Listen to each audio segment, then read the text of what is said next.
Charles Darwin. Charles Darwin made what might be the most important scientific discovery of all time, the theory of evolution by natural selection. It was Darwin who first understood how it was that plants and animals evolved over time to produce new and different species. At first, this theory faced much opposition, but since that time, it has been supported by evidence from many areas of science. Darwin was born in a small town in England in 1809. When he was a young man, he went to university, first to study medicine, and later to study religion. However, Darwin found his schoolwork to be very boring. Instead, he preferred outdoor activities and was very interested in nature. While Darwin was at university, the British Navy was planning to send one of its ships, called the Beagle, on a voyage of exploration. As part of this voyage, the ship would need a naturalist who could study the various plants and animals that might be found. Darwin was recommended for this job by one of his professors, who had been impressed by Darwin. Darwin was chosen as the naturalist of the Beagle, and the ship left England in 1831. The ship's voyage took Darwin around the world, and he observed many species of plants and animals on his trip. In one place near South America, known as the Galapagos Islands, Darwin observed many unusual species of birds. Several of these birds seemed closely related to each other, but they differed in interesting ways. For example, some birds had long beaks that could reach insects hidden in the bark of trees, but other birds had thick beaks that could break open the shells of nuts. What Darwin realized was that certain characteristics could help an animal or a plant to survive and reproduce. Individuals that lacked those characteristics would become more likely to die without reproducing. Over many generations, the useful characteristics would then become more and more common as the surviving individuals passed the characteristics on to their offspring. Eventually, after many generations, the changes would be so great that a new species would exist. In this way, a single species could divide into two or more new ones. This was called the process of evolution by natural selection. When Darwin returned to England, he studied plants and animals in more detail. After much research, he began writing a book about his theory of evolution by natural selection. When the book The Origin of Species was published in 1859, it was very popular and very controversial. During the next 20 years, Darwin continued his scientific research, and he wrote several more books. By the time of his death in 1882, many biologists had realized that Darwin had made one of the most important scientific discoveries of all time. For the first time, scientists could understand the origin of the many different species of plants and animals. A funny thing happened on the way to school. Last Friday it was very windy. I was walking down the street with my friend John. We were having a difficult time walking against the wind. The wind was pushing against us, and we felt the force of it pressing against us. We even had a hard time breathing. We were walking slowly. We watched the leaves as they danced and twirled in the wind. We watched a plastic bag as it flew by us. We saw a little boy whose baseball cap flew right off his head. His cap flew along the sidewalk, and he had to chase it. He finally caught it, and he held it in his hands tightly after he got it back. The trees were swaying frantically. Their branches swished and waved in the wild wind. John and I were hit by flying bits of paper and leaves. We laughed when a garbage can lid rolled along and hit John in the leg. We saw another garbage can rolling along the road as if it was alive. Everything was moving because of the wind. Then the funniest thing happened. I wasn't paying any attention, and a paper bag came flying up the street toward us. It hit me right in the face and covered my whole face. At first, I didn't know what had happened. I was blinded. I couldn't see where I was going.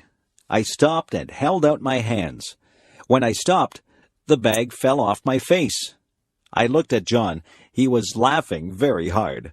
He was laughing so hard that tears were rolling down his cheeks.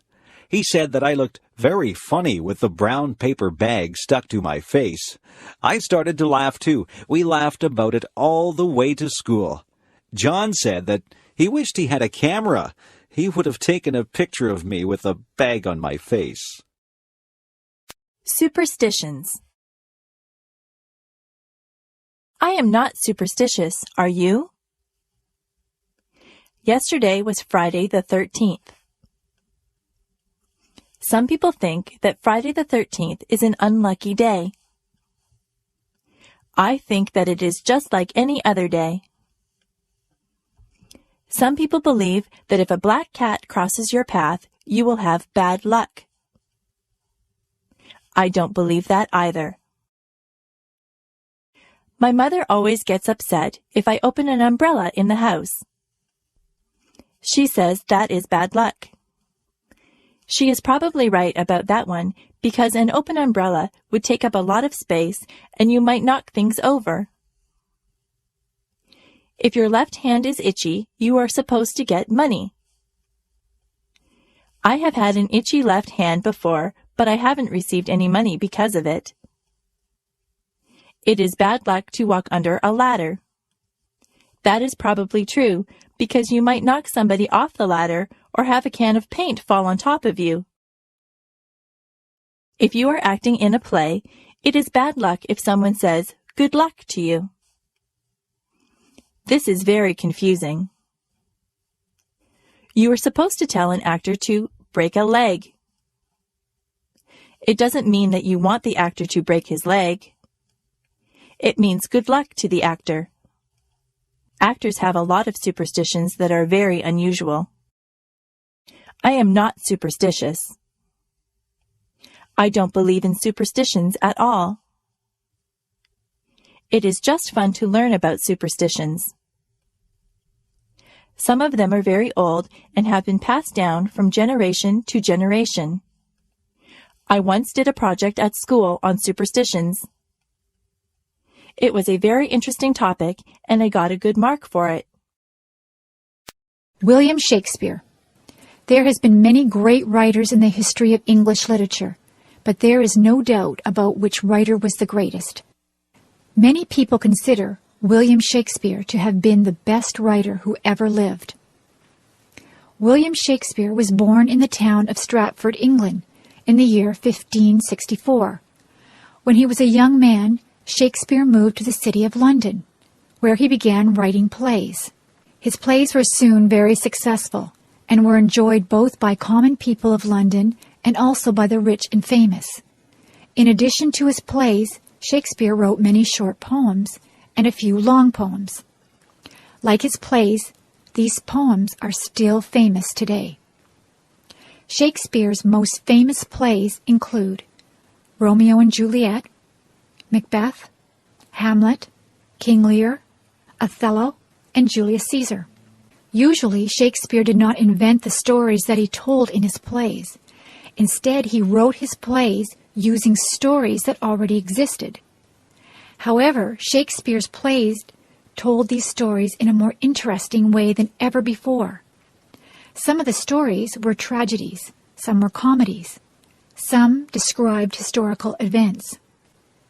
In his plays, Shakespeare revealed a very wide knowledge of many areas of life.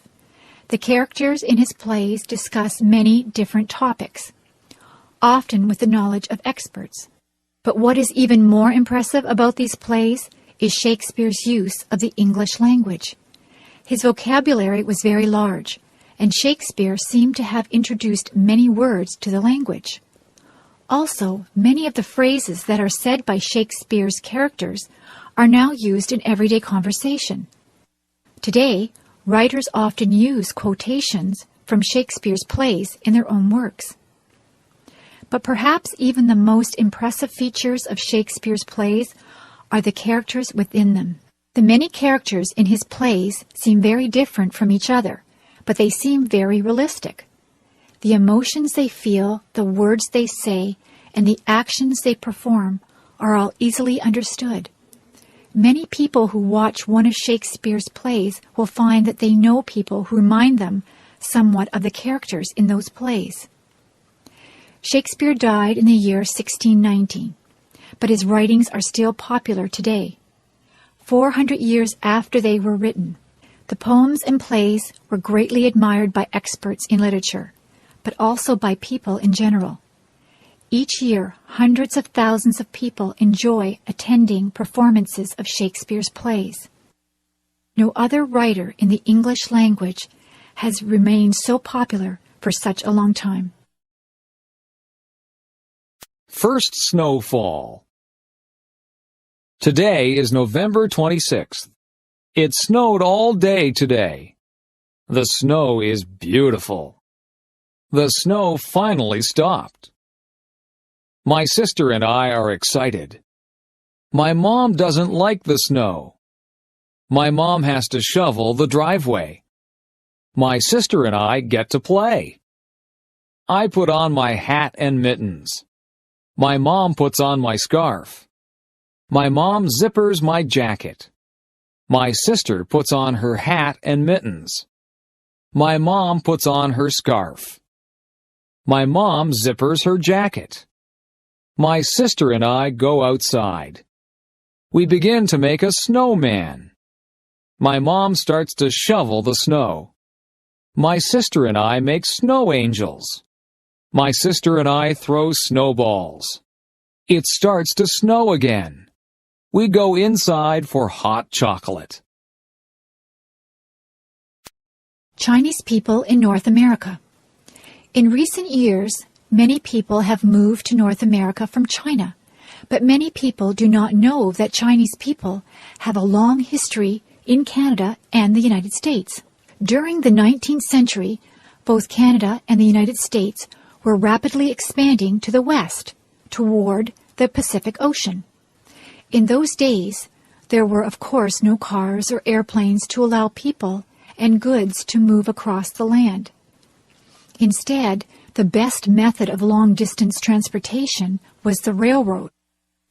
Railway trains could move quickly across the countryside. However, there was one problem. Before the railway trains could run, railroads had to be built across very long distances. To build the railroads was a very big job. Many men would be needed because the distance was so long and the land was so difficult, with many mountains and rivers to be crossed. For the men who owned the railroad companies, it would have been too expensive to hire Canadian or American men to build the railroads, because those workers would only work for high wages. The railroad owners decided to get workers from overseas. Many Chinese men were willing to work for low wages because they were very poor. These men would work very hard and send much of the money back to their relatives in China. Thousands of Chinese men were brought to North America to work on the railroads. They did good work, but their employers treated them badly. The workday was very long, and working conditions were very unsafe. Many Chinese men died in accidents while constructing the railroads. Some Chinese women also came to North America, but there were many more men than women. After the railroads were completed, by about the year 1900, very few Chinese people were allowed to come to North America. Most people in Canada and the United States were not familiar with Chinese people and did not want strangers to come to their countries. Any Chinese person who came to North America had to pay an expensive tax. This made it difficult for Chinese men to bring their wives and families to join them in North America.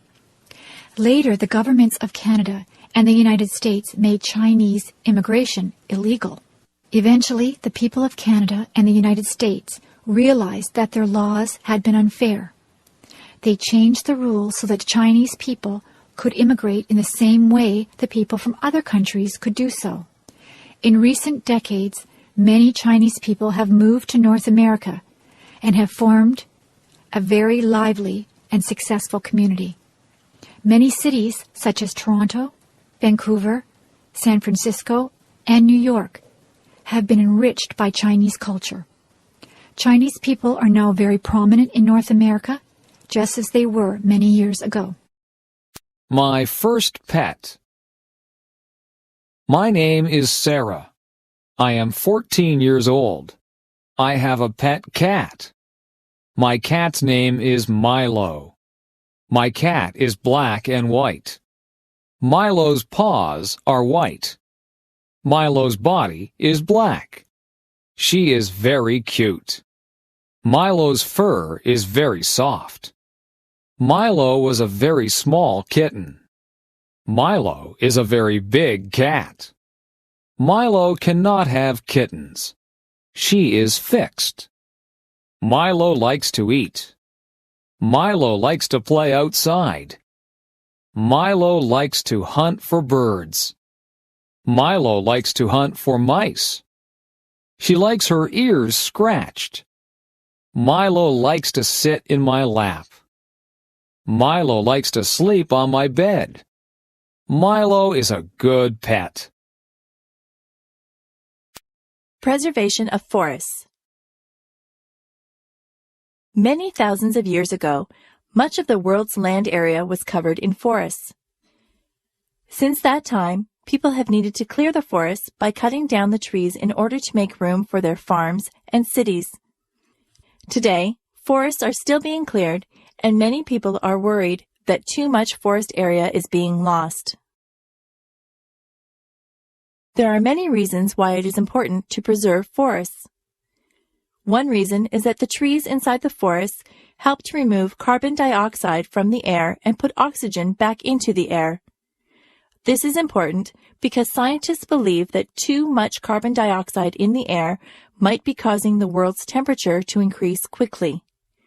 The forest might help to reduce this problem by absorbing carbon dioxide from the air. Another reason for preserving forests is to maintain many different species of plants and animals. The forests are the home of a huge variety of plants and animals, which will become extinct if the forests are destroyed. These plants and animals are both beautiful and interesting, but they also have practical benefits for people. For example, doctors believe that many diseases might be treated by chemicals that are obtained from forest plants. Forests are also important for providing wood or lumber, but sometimes people cut down too many trees for lumber. To preserve the forests, it is important to ensure that the amount of wood removed is not more than the amount of new wood that grows in the forest. Otherwise, the forest will gradually disappear. In many parts of the world, forests have already been cleared. In recent years, many forests have been cleared in South America, Africa, and Southeast Asia. In other parts of the world, the forests have already been cleared a long time ago. There are only a few areas of the world where very large areas of forests have not yet been changed by people. These areas include the Amazon rainforest of Brazil and the northern forests of Canada, Alaska, and Siberia. Some countries have passed laws to protect their forests from being cleared. For example, a country can declare its forest areas to be a national park and prevent the forest from being cut down. However, this is very difficult for poor countries to do. The people may want to cut down the forest to obtain wood, to gain access to natural resources in the forest areas, or to have new land for farming. When forests are cut down to gain new farmland, however, people usually find that the soil is not very good for farming. It is a difficult challenge to provide opportunities for poor people of the countries and to protect the forests at the same time. However, it is very important that this challenge be met successfully because the forests will be needed by future generations of people. True or false? 1. Preservation of forests is important because the trees remove carbon dioxide from the air and replace it with oxygen. 2. Plants and animals should be preserved because they are beautiful and beneficial to people. 3. Cleared forest land is often excellent for farming. 4. People have been clearing the Amazon rainforest for years. Mark's big game. Mark's favorite sport is hockey. He is 15 years old. Mark practices 3 times a week. Practices are 2 hours long. Mark plays 1 game a week. Mark is a good hockey player. He plays on Friday nights. Friday night hockey games are popular. Mark's family watches him play. Mark's friends watch him play too. There are always many fans. Tonight is the big game. Coaches are coming to watch Mark play. Mark wants to play in the National Hockey League. Mark wants to make a lot of money. It is very hard to play in the NHL. Mark's parents want him to go to college. They want him to have an education. They want Mark to be successful. They want Mark to be happy. Jazz. One of the most popular forms of music is known as jazz. Each year, hundreds of thousands of people attend jazz concerts and festivals in cities around the world. Jazz music, both old and new, is played on the radio and on home stereos. 2 of the most important features of jazz music are improvisation and syncopation. Improvisation means that music is created spontaneously by the musician during a performance. In other words, the musician modifies some existing music in a new and interesting way. Syncopation means that the regular patterns found in music may be broken up, with new accents and uneven patterns being created. The features of improvisation and syncopation are difficult to use with skill and require great creativity on the part of the musician. Jazz music originated in the southern United States during the late 19th and early 20th centuries. It was based on African American music that was derived in part from rhythms in Western Africa. The earliest jazz musicians were influenced by a music style known as ragtime, which was popular during the late 19th century. Jazz music also incorporated some aspects of a related kind of music called the blues. By the beginning of the 20th century, a fully developed form of jazz was being played in New Orleans, a city in the southern United States. Jazz musicians played instruments such as the trumpet, saxophone, cornet, and piano.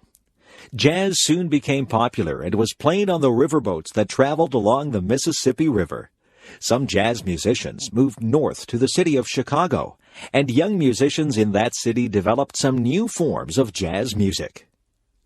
By the 1920s and 1930s, jazz was popular in many parts of the United States, and some musicians began forming large bands, comprising many musicians and many different instruments. This began the period known as the Big Band era, when a popular form of jazz known as swing music was played. During the 1940s and 1950s, other forms of jazz known as bop and cool jazz were developed. Some people preferred these newer kinds of jazz, but others preferred the older varieties. By the 1960s, some jazz musicians began to experiment with different kinds of musical instruments and with other kinds of music. Some musicians incorporated musical styles from other parts of the world, or combined jazz with rock music, and today, some musicians have blended jazz with rap music. However, some people prefer the more traditional forms of jazz music. Of course, most of the great jazz musicians of the early 20th century, people such as Louis Armstrong, Duke Ellington, Count Basie, Dizzy Gillespie, and Billie Holiday, are no longer alive. However, many great jazz musicians are still active, and many younger musicians have continued this form of music. People will continue to enjoy jazz music for a long time to come. Cleaning up leaves.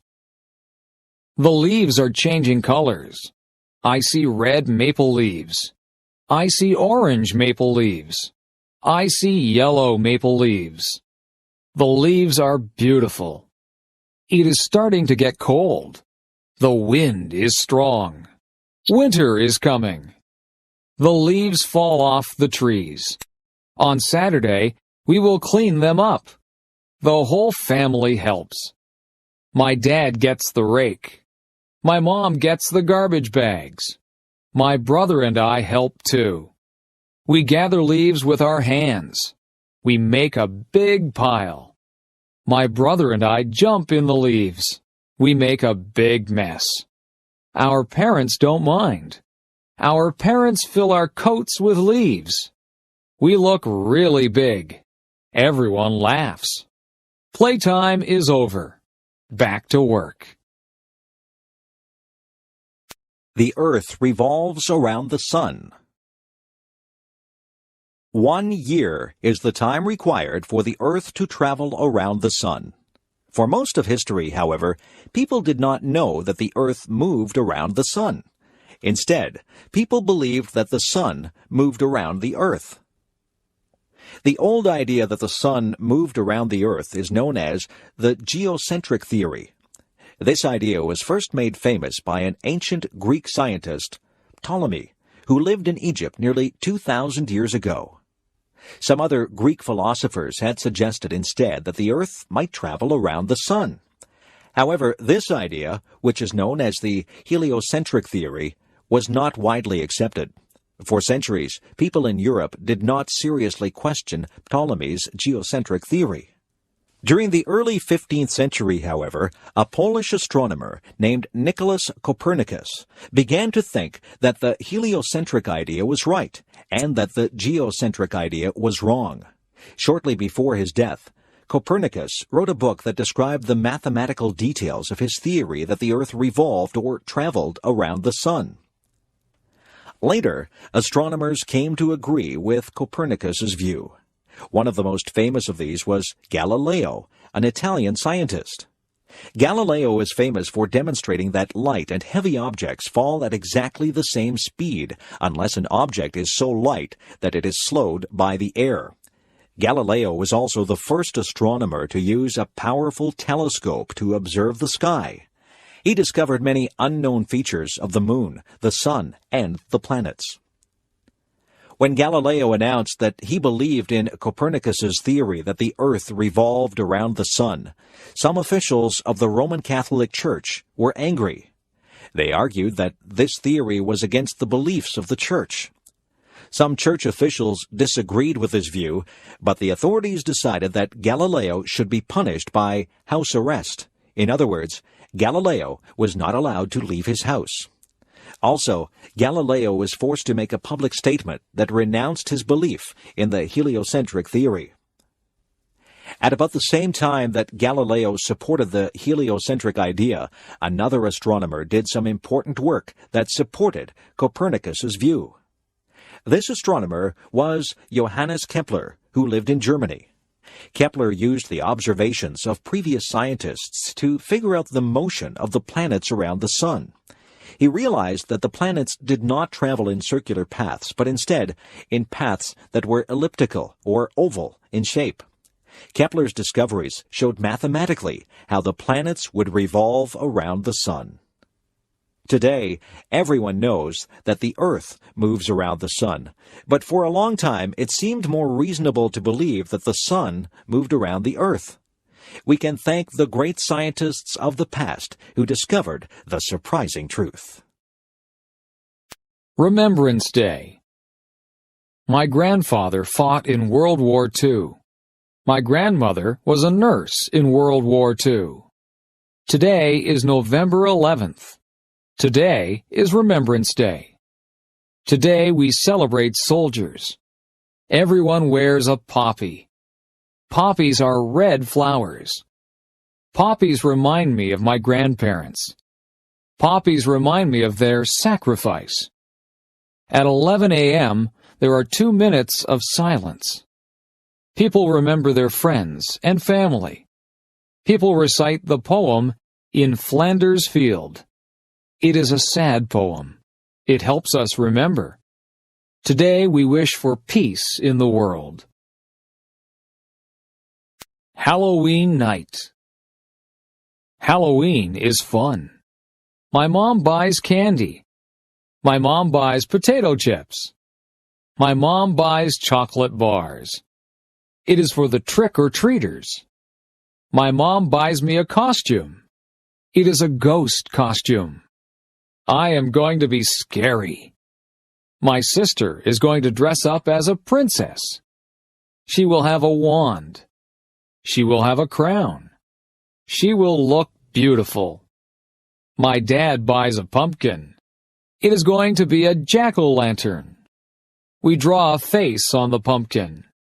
We carve the face with a knife. Our jack-o'-lantern looks funny. We go trick-or-treating. We knock on the neighbor's door. We say, "Trick-or-treat." Our neighbors give us candy. We say thanks. We go to many houses. We go home. Our parents check our candy. It's safe. We eat lots of candy. We don't feel very good. We go to bed. Working outside. Today I was working outside. It was a sunny day and I was very hot. I wore a hat on my head. I watered all the plants. I weeded the flower beds. I cut back all of the plants that were growing too big. I gave some of the plants plant food. I cut the lawn. I raked the lawn. I filled up the bird baths with water. I swept the sidewalks and the paths. I took out the garbage. I filled the car up with gas. I washed the car. I hung out the clothes on the clothesline. I washed down the lawn furniture. I washed all of the windows on the house from the outside. I was so tired, so I had a glass of lemonade. I talked to my neighbor, and I helped her trim a tree. I planted some bulbs, and then I went into the house. I was exhausted. Subjects. There are many subjects that you can take at school. My favorite subject is music. I like to sing and to play the clarinet. I also like art. I am quite good at drawing and painting. History is a good subject. I like learning about the past. Geography is very interesting. We look at many maps in geography. We learn where there are deserts and mountains. I know the names of all the continents and all the oceans. Mathematics is my least favorite subject. I'm not very good with numbers. I am good at addition and subtraction, but I'm not good at division and multiplication. In my school, we learn to speak French. We learn French because Canada has French and English-speaking citizens. English literature is a good subject. I enjoy reading books. I also like to write compositions and poetry. Science is my brother's favorite subject. He is interested in plants and he likes to do experiments. We also take drama at my school. I like to act. I got the lead role in the school play. International students. We have many international students at my school. Some of the students come from England. They speak English, but they have an accent that is different from a Canadian accent. Many students are from Japan. They are learning our language and our customs. We have students from Germany, Italy, China, Korea, and Iran. We try to make those students feel welcome here. The students like to see what is here. They go sightseeing. They visit all the places that the tourists like to go to.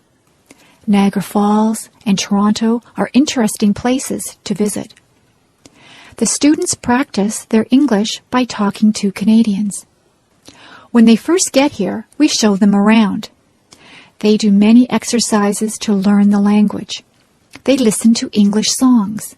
They read storybooks that are written in English. They listen to English language tapes.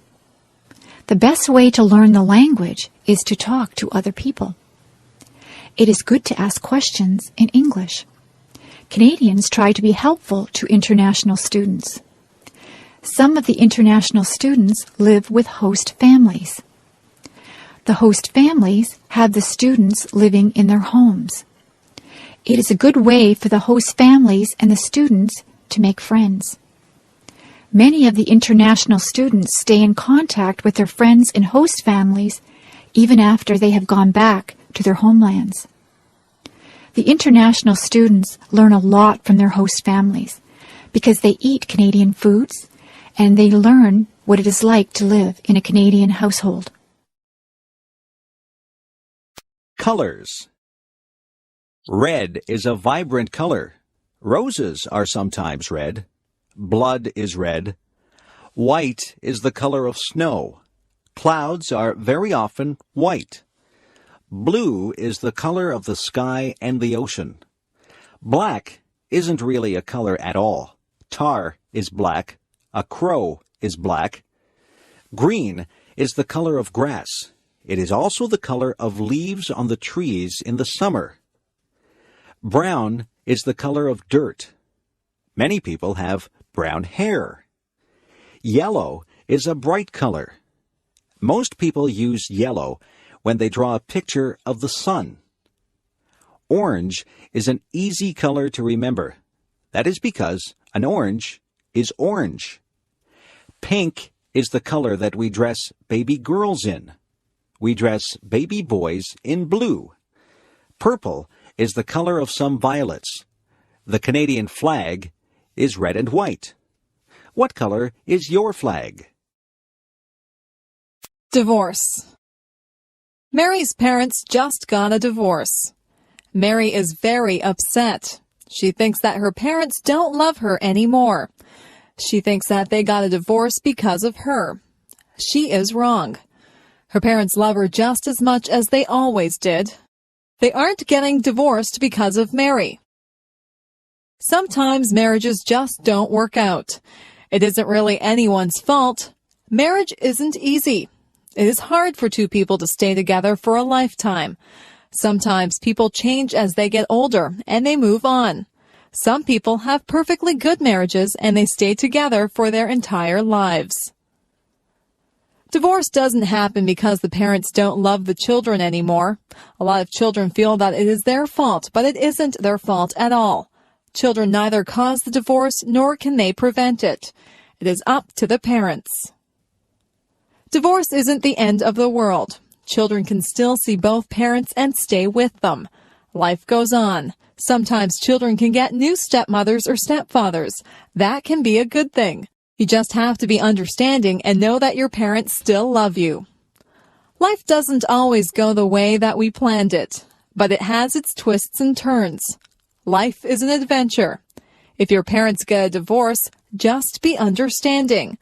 Know that they love you and that this is a hard time for them. It is a hard time for you too, but these things have a way of working themselves out in the end. Bugs. Many people are afraid of bugs. Some bugs do bad things like eating crops or clothes. Some bugs, such as termites, even eat wood. Other bugs can be good. Spiders catch flies. Flies are not good because they carry germs. Insects get caught in the web that the spider builds. Ants get into homes and eat food. Bees are good because honey comes from bees. It is not good if you get stung by a bee. A caterpillar turns into a butterfly. Butterflies can be very beautiful. You can find grasshoppers outside on a sunny day. Grasshoppers hop through the grass. Crickets make a noise by rubbing their legs together. Dragonflies usually live near water. They have large, colorful wings. Ladybugs are red with little black dots. There are many types of beetles. Nobody wants to have cockroaches in their house. Centipedes have many legs. Fleas get onto your pets and bite them. They make your dog or cat itchy. Mosquitoes can make you itchy when they bite you. Have you ever had a mosquito bite? Parties. Parties can be a lot of fun. People get invited to parties. You can have a party because it is a special occasion, or just because you want to have a party. Sometimes people wear paper hats at parties. These are called party hats. Some people decorate with streamers and balloons. At some parties, there is a cake. Sometimes there are just snacks and drinks. At some parties, people play games. There are also parties where people just stand around and talk. People wear different things to parties. You can go to some parties in casual clothes.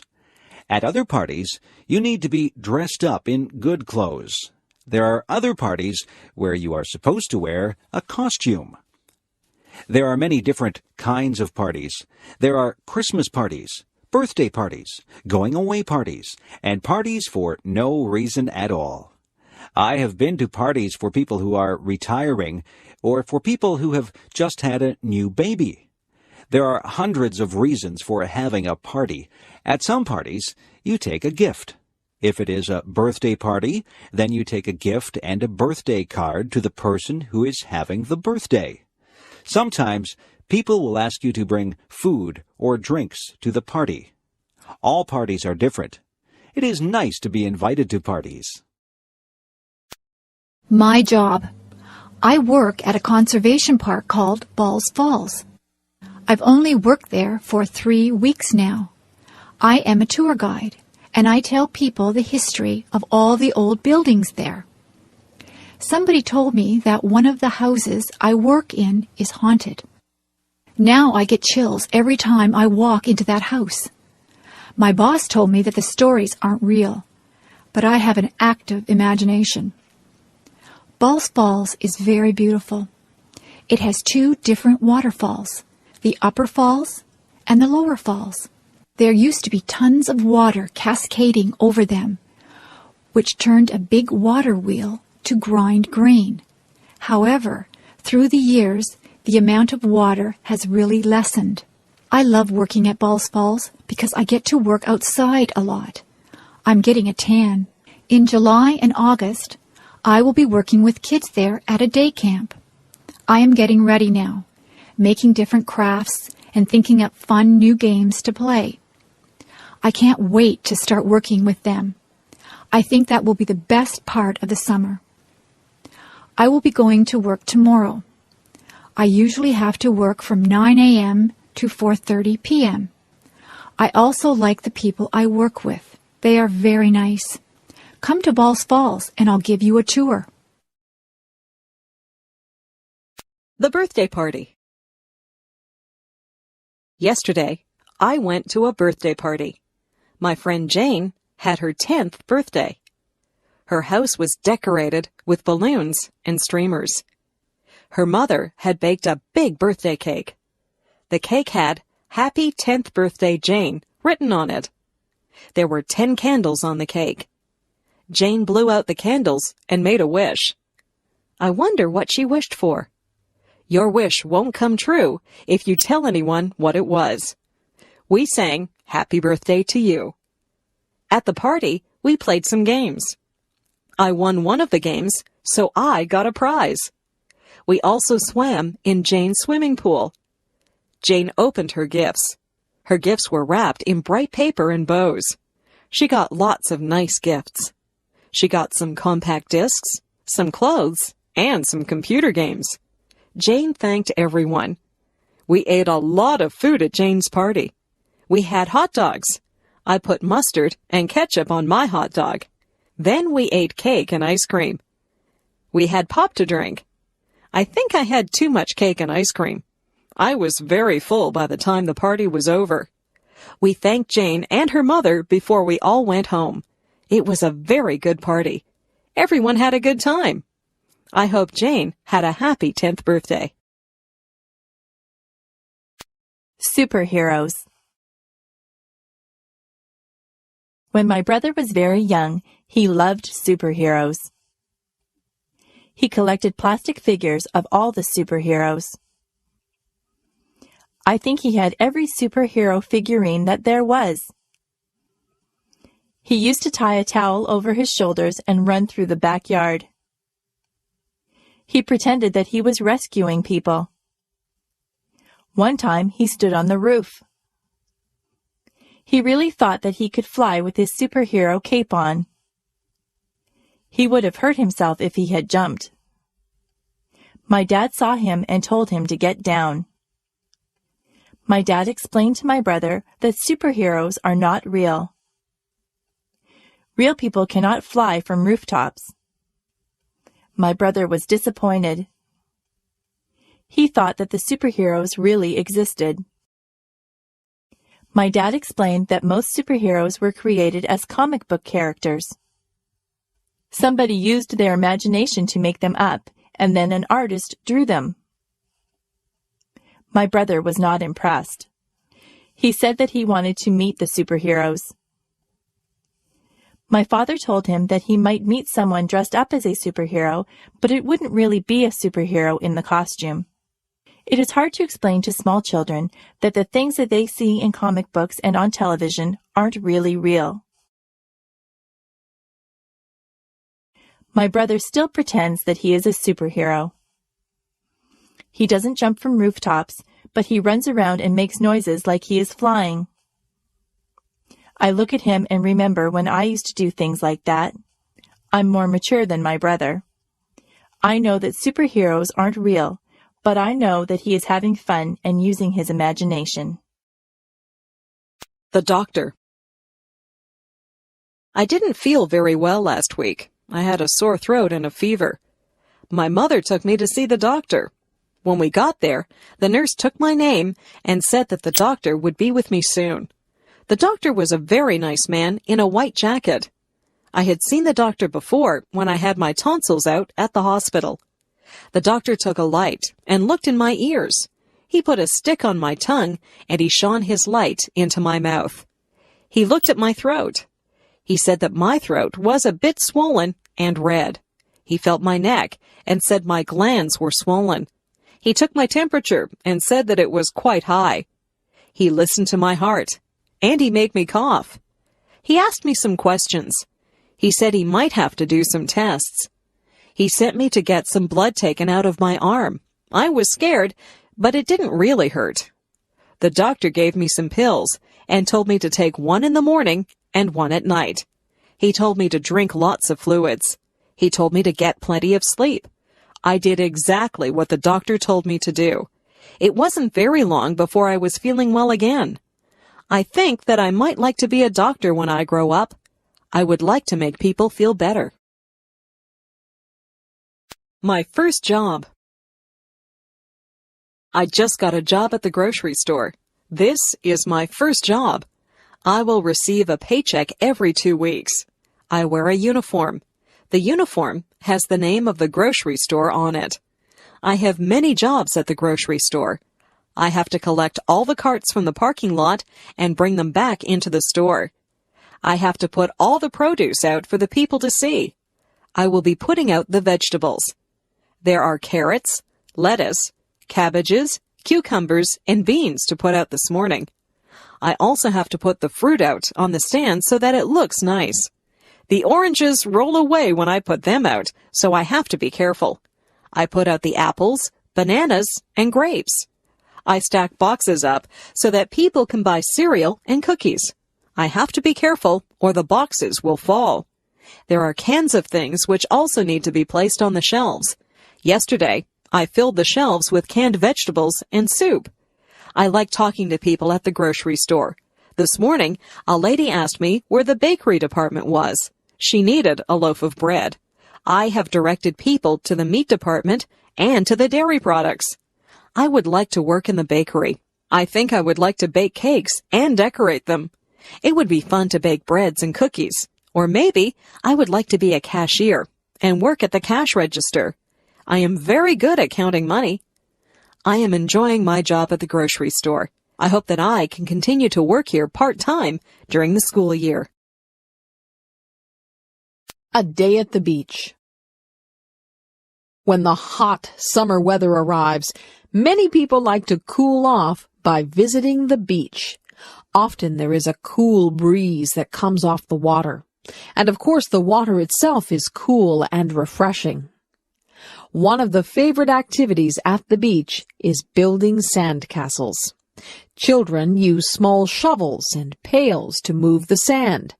They can build small forts and castles by carefully forming and shaping the sand. Building sand castles is a lot of fun, but you shouldn't build them too close to the water. A wave might come and wash your sand castle away. There are also many games that people like to play at the beach. Some people play catch with a small plastic disc called a frisbee. The frisbee glides smoothly through the air. Other people like to play beach volleyball in the soft sand. Some people prefer just to relax on the beach. They like to lie down on a blanket and feel the warm sunshine. I like to sit on the beach with an ice cream cone, but you have to eat it quickly before it melts. Of course, the main attraction of a beach is the water. Many children learn to swim at the beach and enjoy playing in the water. Some people like to swim vigorously. Other people like to relax in the water on an inflatable floating mattress. Other people just wade around in the water as a way to keep cool. When it is a windy day, some people try sports, such as surfing.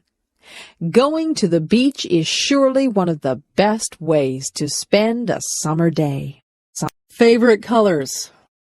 My very favorite color is purple.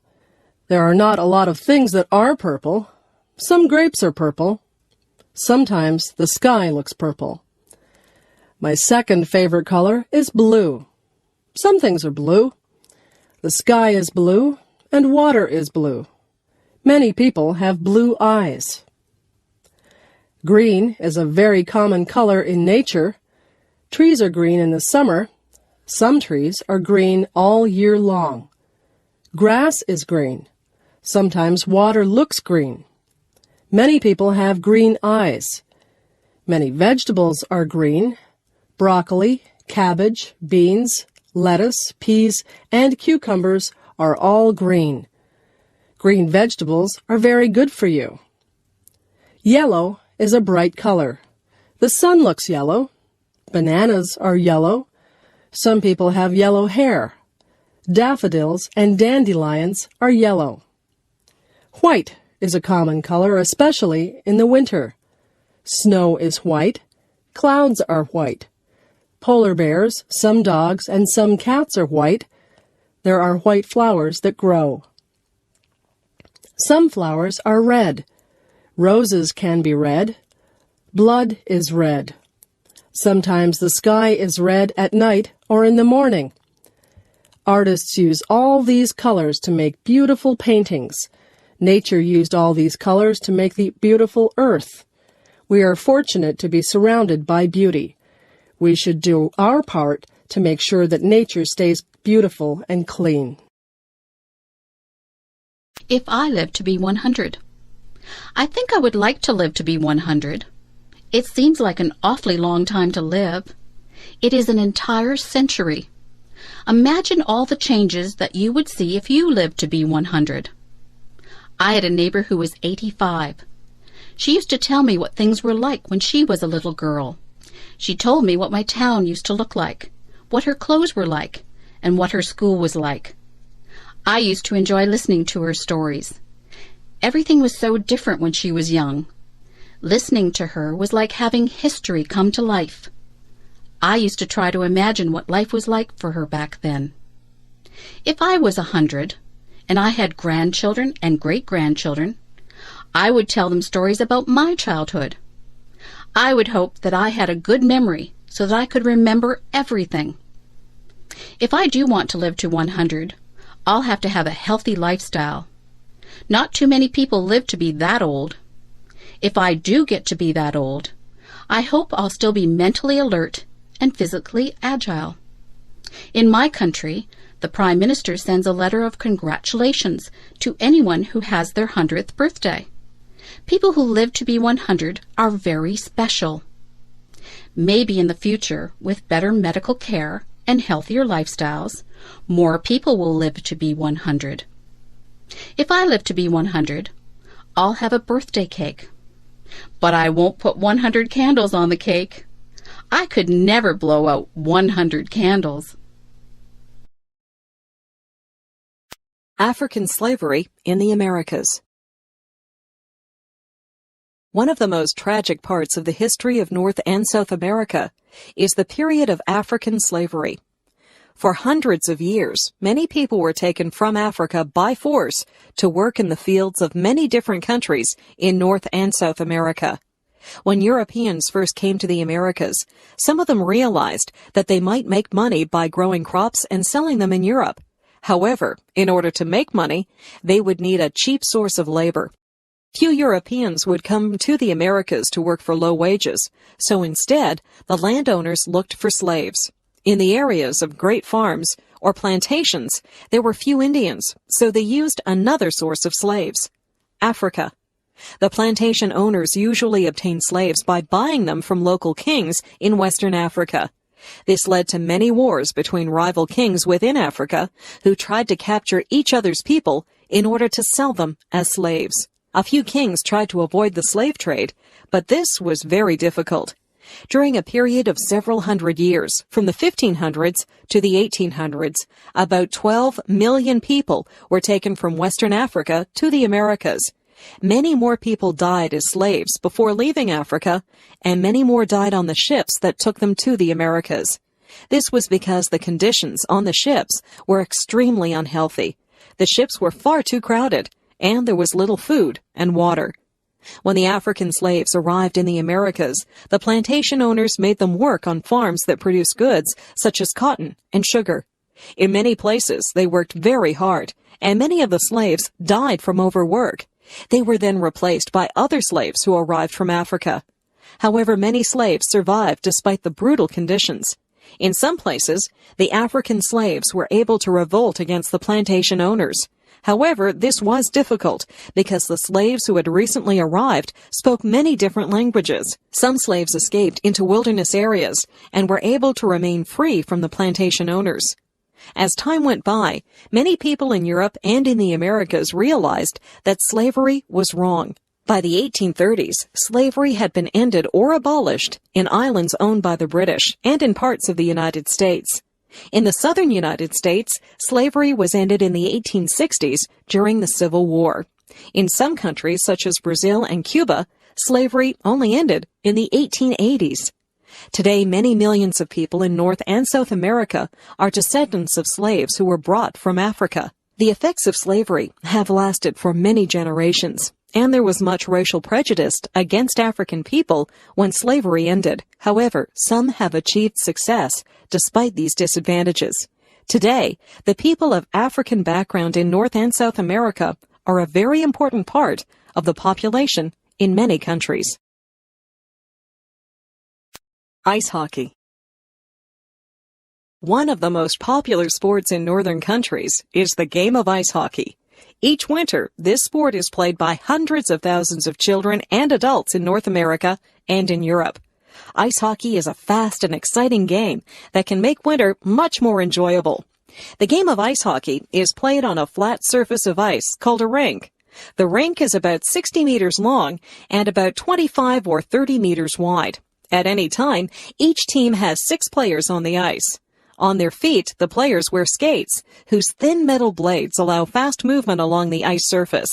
Learning to skate requires time and practice, but many people can skate very quickly and smoothly.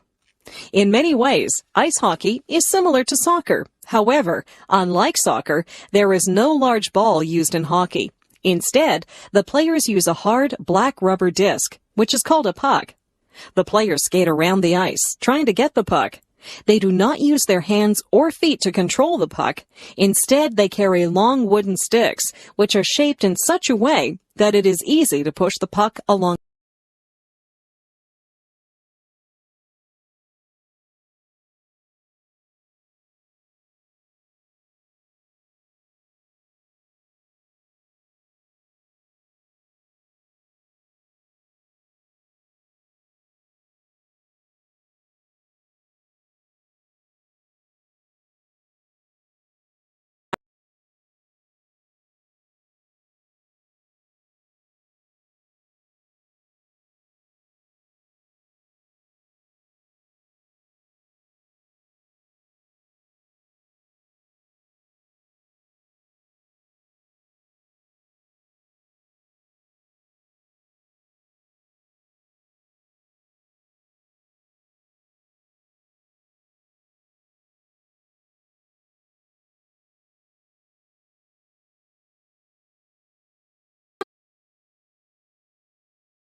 with temperatures sometimes reaching -40 degrees Celsius.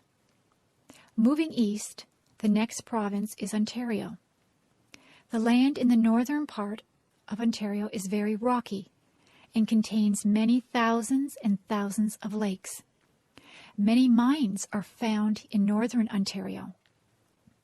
In the southern part of Ontario, there is good farmland, and there are also many cities where factories produce cars and steel. Ontario contains Canada's largest city, Toronto, as well as the capital city of Canada, Ottawa. In the southern part of Ontario are 4 of the largest lakes in the world, known as the Great Lakes. Next to Ontario is the province of Quebec. Unlike the other provinces where most people speak English, most of the people in Quebec speak French. The capital of Quebec is called Quebec City, and this is one of the oldest cities in North America. Quebec City contains many buildings that are hundreds of years old. Also in the province of Quebec is the city of Montreal. Of all the French-speaking cities in the world, only Paris is larger than Montreal. In the eastern part of Canada are the Atlantic provinces, which are next to the Atlantic Ocean. These provinces are New Brunswick, Nova Scotia, Prince Edward Island, and Newfoundland. In the Atlantic provinces, fishing is an important industry. Tourism is also important, as many people come to see the beauty of these provinces. The people in these provinces are said to be the friendliest in Canada. In the far north of Canada are the 3 territories that lie beside the Arctic Ocean: Yukon, Northwest Territories, and Nunavik. Many of the people in these territories are the native people of Canada, known as the Indians and the Inuit. The northern areas have very cold, dark winters. The summer is short, but the days are very long and bright. Louis Pasteur. Louis Pasteur was one of the greatest scientists of all time. Pasteur made very important discoveries in biology and chemistry, and the techniques he developed helped greatly develop medical science and the agricultural and food industries. Pasteur was born in a small town in France during the year 1822. When he was a young man, Pasteur studied science at a university in the city of Paris. He soon did some excellent work in chemistry, and later began his famous study of germs. Pasteur was one of the first scientists to understand that many diseases could be caused by extremely small invisible organisms. Only a few other scientists had believed this before Pasteur. He advised doctors to wash their hands thoroughly before treating patients. Pasteur also demonstrated that life forms did not arise spontaneously. His research confirmed the idea, developed by previous scientists, that a living organism would not appear unless other individuals of its kind were present. One of Pasteur's most important contributions was a technique that has been named after him: pasteurization. Pasteurization kills the germs that are found in drinks, such as milk or beer. Because of Pasteur's technique, people are no longer infected with diseases by drinking these liquids. Just as important as pasteurization was a technique called immunization.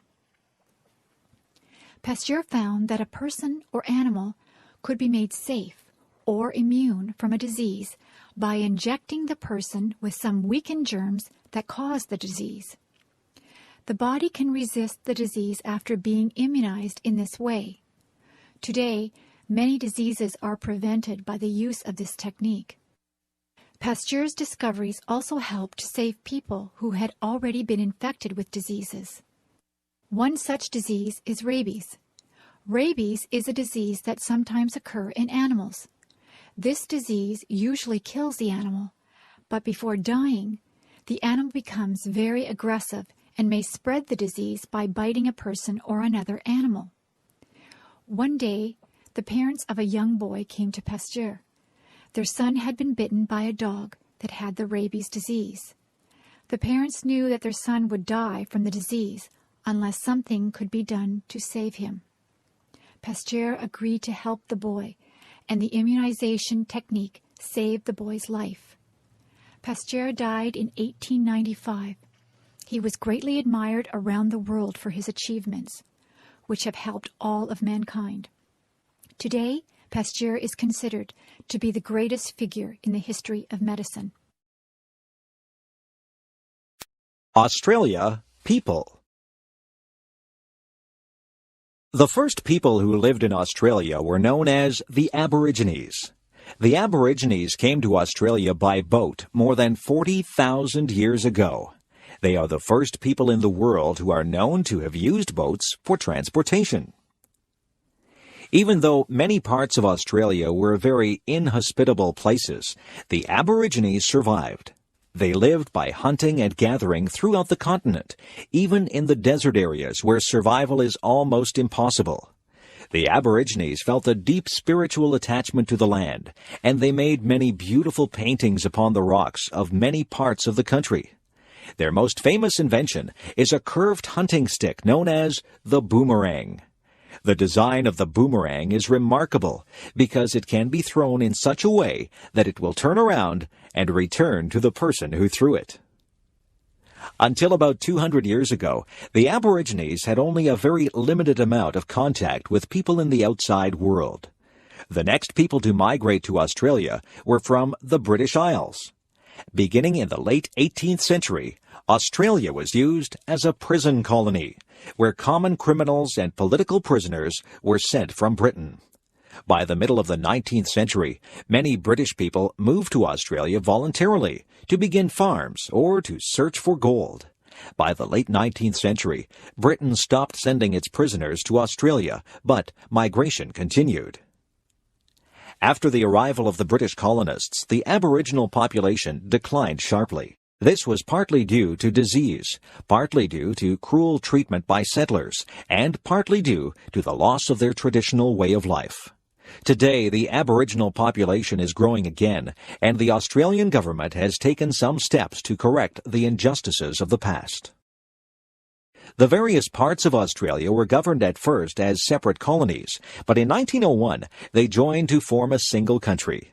Australia continued to grow during the 20th century, and after World War II, it attracted many immigrants from countries in Europe. During the past few decades, many people have moved to Australia from various parts of Asia and from other parts of the world. Today, Australia consists of one territory, the Northern Territory, and 6 states: Western Australia, South Australia, Tasmania, Victoria, New South Wales, and Queensland. Tasmania is a small island off the southern coast, and Victoria, New South Wales, and Queensland are found in the eastern part of the country. The 2 largest cities in Australia are Sydney and Melbourne, both of which are in the southeastern part of the country. Sydney has a beautiful harbour that is one of the largest in the world, and Melbourne has many beautiful parks and gardens. The capital city of the country is Canberra, which is located between Sydney and Melbourne. Other large cities in Australia are Brisbane in the northeast, Perth in the southwest, and Adelaide in the south. The origins of Canada and the United States. Most people are aware that Canada and the United States are 2 very large countries in North America. However, most people do not know how these countries came to exist. The story of the creation of these countries is a very interesting one. During the 17th and 18th centuries, some people from England and from France moved across the Atlantic Ocean. English people lived on what is now the east coast of the United States, and French people lived in what is now Quebec, in the eastern part of Canada. The kings of England and France were often at war with each other. This meant that there was often fighting in North America between the soldiers of England and France. By about the year 1750, there were many more people in the English colonies than in the French colonies. When the next war began, the English king was determined to defeat the French and gain complete control of North America. The English assembled a large force of ships and soldiers and attacked the French at Quebec. The French fought bravely, but they were too few in numbers, and the English won the war. England then gained control of all of North America. After this war, the people of the English colonies in North America began to feel dissatisfied with their government. They were not represented in the English government, but they had to pay taxes to the English king. The taxes were used to pay for English soldiers who defended the American colonies, but the Americans did not want these soldiers. In 1775, the American settlers began to rebel, and in 1776, the Americans declared their independence. For several years, there was much fighting between the Americans and the English soldiers. For a while, it appeared that the Americans would lose, even though they fought bravely. Then, the King of France decided to help the Americans. He sent his ships and soldiers to America, and they helped the Americans to defeat the English forces. England recognized the United States of America as an independent country in 1783. However, England kept control of Canada. When the American colonies rebelled against England, some of the people who lived in those colonies did not rebel. Those people were called Loyalists because they were loyal to the king. When the war ended, the Loyalists had to leave the country. They moved northward to Canada, where they started new English-speaking colonies.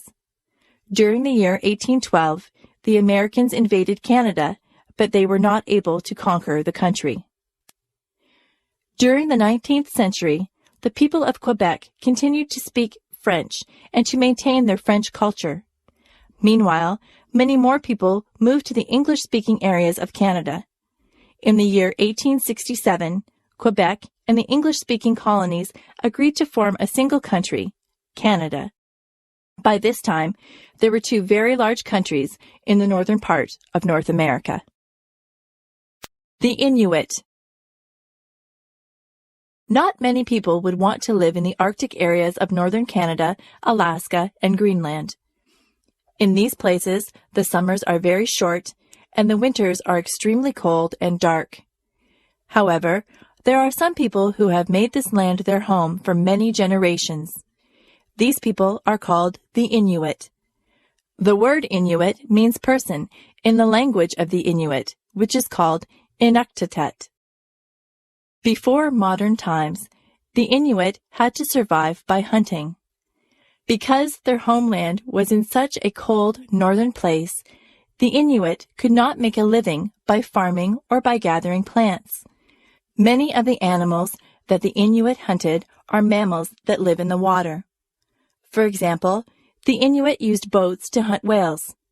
Also, they hunted seals by waiting for the seals to rise to the surface of the water. Sometimes, the Inuit would hunt land mammals such as polar bears. When eating the meat of the animals that they hunted, the Inuit often ate the meat raw. This was necessary because only raw meat could provide them with enough nutrients to survive in a place where fruits and vegetables were not available. In previous times, the Inuit were known as the Eskimos, which means people who eat raw meat. However, the Inuit did not like this name. The Inuit invented many useful tools for surviving in the cold northern areas. They sewed warm clothing from the furs and skins of the animals they hunted. For transportation, they used dogs, which could pull them in sleds across the snow. For making heat and light, they used lamps that burned the fat and oil of whales. The Inuit were famous for their houses made of snow, which were called igloos. The igloos were made by cutting blocks of snow and then using these blocks to build a small, round-shaped house. People could enter or exit the igloo through a narrow tunnel. In recent decades, the Inuit have had much contact with the modern world. Inuit children now attend schools, and Inuit adults work at a variety of occupations. In some ways, the Inuit have found it difficult to adjust to the changes from their traditional ways, but the Inuit are meeting this challenge. In Canada, there's a new territory in the far north called Nunavut, where most of the people, including the leaders, are Inuit. The Inuit are famous for their beautiful artwork. In particular, Inuit carvings or sculptures are known for their excellent quality. These carvings, which nowadays are made from a kind of stone called soapstone, depict people or animals such as bears, seals, or whales. In addition to paintings, Inuit artists have produced beautiful sketches and paintings of northern scenes. Violence on television. Nowadays, the issue of violence on television is often debated. Many people are concerned that the images of violent acts might cause the viewers to become more aggressive. Some of these people believe that there should be restrictions on violent television programs. Other people feel that individuals should be able to choose what they want to watch on TV. Many of these people believe that violent television is unlikely to affect people's behavior. One of the concerns that some people have about violent TV is that the viewers might imitate aggressive acts. For example, consider a TV program that shows professional wrestlers. Some people believe that children who watch the program might copy the actions of the wrestlers and that this could lead to serious injuries. As another example, consider a TV program that shows people shooting guns at each other. Some people believe that viewers of such a program might be more likely to use a gun in their disputes with others. Another concern that some people have with violent TV is that it might make people less sensitive to the effects of violence. In other words, people who watch many acts of violence on television might no longer be shocked by violent acts. They might then become quite tolerant of the use of violence. Some people do not believe that violence on television is likely to have harmful effects. They point out that many terrible acts of violence occurred long before television. They also argue that people can tell the difference between television and real life. That is, they say that people are unlikely to imitate violent acts and are unlikely to become less sensitive to violence in real life. Also, they argue that parents are able to prevent their children from watching violent television. Psychologists have conducted some research studies on the effects of violent television.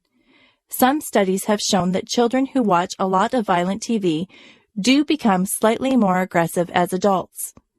Other studies have found that people behave somewhat more aggressively after watching a violent program. This is especially true for people who have an aggressive personality. Finally, some other research has found that rates of murder tend to increase slightly in the days following a televised boxing match. Nearly all psychologists now agree that violence on television does contribute to aggressive behavior in everyday life. The issue of violence on television is difficult because it is a conflict between public safety and individual freedom. Some people feel that violent TV should be restricted because it might have harmful effects on society. But other people feel that individuals should be free to watch the programs that they like. Corruption. When an official of a government or business is acting dishonestly, we say that this person is corrupt. Corruption is a serious problem in many countries around the world. There are several different kinds of corrupt practices, including bribes, kickbacks, nepotism, and embezzlement. A bribe is a payment of money or some other benefit in exchange for a decision that would not otherwise be made. For example, an accused criminal might bribe a judge so that the judge would make a decision of not guilty. Another example is that a business owner might bribe a government official so that the official would allow the construction of very unsafe buildings. A kickback is similar to a bribe, except that the official receives some part of the money in a dishonest business deal. For example, governments sometimes decide which company should build a road. A company might offer money to a government official who makes the decision, so that this company will be chosen, even if it's not the best company for the job. Nepotism happens when an official unfairly gives advantages to his or her relatives. For example, a government official might hire a brother or sister to do a job, even though other people would be much better qualified for that job. Of course, all of us want to help our relatives, but it is wrong to do this at the expense of the public. Embezzlement happens when an official secretly steals some money from a company or government.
English dictionaries contain more words of French origin than of Anglo-Saxon origin. Part of the reason why the English language has so many words is that it often has 2 words for each idea, 1 word of Anglo-Saxon origin and 1 word of French origin. Many more words entered the English language a few hundred years ago when science and technology became more widespread. Most scientific and technical words are derived from words of the ancient languages of Latin and Greek. Because there are so many of these scientific and technical words in the English language today, the influence of Latin and Greek has been quite large.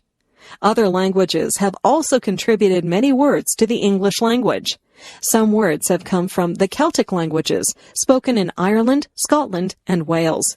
Many words have been added to the English language by immigrants who came to North America from various countries of Europe. Also, many more words have been adopted from the native languages of North America, Australia, and the Pacific, and from the languages of the peoples of Africa and Asia. All of these words have made English a very interesting language. Hawaii. Of the 50 states in the United States, 49 are located on the mainland of North America. The other state is Hawaii, which consists of several islands in the middle of the Pacific Ocean. Hawaii is known as an especially beautiful and interesting place. The Hawaiian Islands were formed by volcanic eruptions that pushed molten rock called lava above the surface of the ocean. Some of the islands no longer have any volcanic activity, but there are still active volcanoes on two Hawaiian islands, Oahu and the Big Island, which is known simply as Hawaii. One of these volcanoes, Mauna Loa, still erupts sometimes with spectacular explosions of lava. Another volcano, called Mauna Kea, is now dormant. These volcanoes are both very tall and reach over 4,000 meters above sea level. The air above Mauna Kea is so clear and thin that scientists use the mountain as a base for observing the stars. The islands of Hawaii are located in the tropics, and they are known for their beautiful weather. The temperatures are usually in the range of 20 to 30 degrees Celsius, and the days are usually sunny. This weather allows people to enjoy swimming and surfing on the beautiful beaches of Hawaii. Despite the sunshine, most of the islands also receive enough rainfall to support many beautiful flowers and trees. The first people to live in Hawaii were Polynesian groups who arrived from other islands in the Pacific well over 1,000 years ago. The islands were visited by European explorers during the late 18th century. During the early 19th century, the islands became unified under a single king. However, during this time, many Hawaiians died from diseases that were brought by European and American visitors. The Hawaiian Islands are excellent places for growing sugarcane and pineapples. In the late 18th century, some Americans began large farms called plantations in Hawaii. The Americans eventually gained control of the government, and Hawaii became a territory of the United States. The United States built a naval base on the island of Oahu at Pearl Harbor. This base was attacked by Japan in 1941, but it was soon repaired. The naval base is still in use today. During the 19th and 20th centuries, there were great demand for labor on the sugar and pineapple plantations. People came to Hawaii from many lands, and Hawaii became a place of many cultures. The native Hawaiians mixed with people from places such as Japan, China, Korea, the Philippines, Portugal, and Puerto Rico, as well as the mainland United States. Today, many Hawaiians can claim a diverse heritage. In 1959, Hawaii became the 50th state of the United States, with the city of Honolulu as its capital.